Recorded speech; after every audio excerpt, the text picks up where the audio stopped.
Hey everyone, welcome back to the B-Movie Bunker. Today we're looking at R.I.P.D. This is from 2013, brought to us by Robert Schwenke, who also brought us the original Red and Time Traveler's Wife.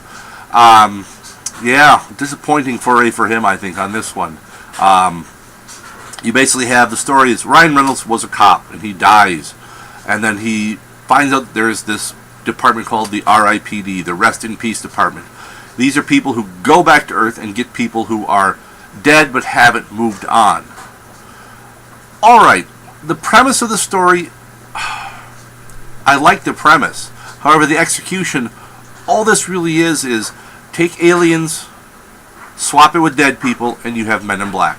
That's for the most part what this ended up being. It was too much Men in Black, and I think there are other ways they could have gone. I'm not positive how they would have pulled it off quite without being more like a Men in Black, but just everything about it just felt. I mean, they have their special guns, they have their special tools and their tricks and all that stuff, and just it was disappointing because you've got Ryan Reynolds, who I don't dislike. I don't think he's fantastic, but I don't dislike him. I like him in the right role. I think he was fine for this role.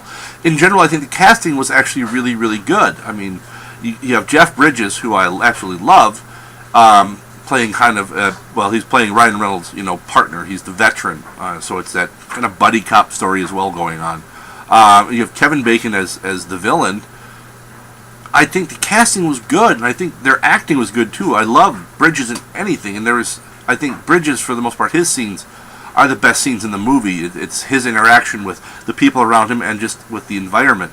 I don't want to spoil aspects of the actual movie. I mean, if you really, really liked Men in Black and you just said, boy, I wish I had dead people instead, fine, check this one out, but so much of it was disappointing because it never quite got its own feel, its own footing under it.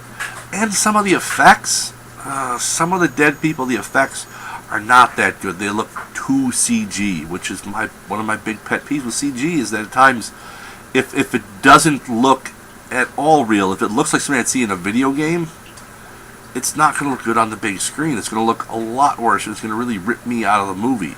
And I mean, this is another one that was based on a comic book, and the comic book is better, but it's still, I don't think it's a great comic, because the comic also has that kind of Men in Black feel to it.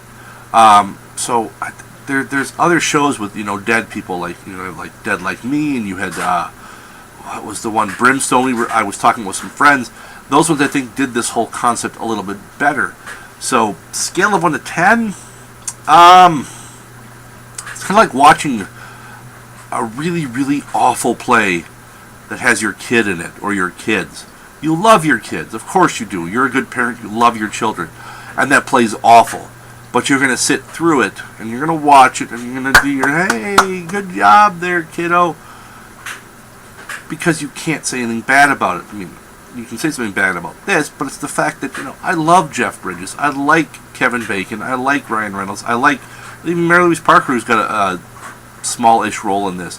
I like the people that are in it, and I think they themselves actually do a good job with the crappy script they were given. And I don't blame them. So, I mean, kudos to Jeff Bridges for being Jeff Bridges and for doing the best he could with what was not a very good film. So, it was disappointing. And I would say, yeah, if you really, really, really love Men in Black movies and you were just wishing, oh, how I wish it dealt with dead people instead of aliens, then check this out. Otherwise, just, maybe read the comic, because it'll take less time and you won't be as disappointed. So, that's all I have for this one. Until next time, you all stay safe out there in the wasteland, folks.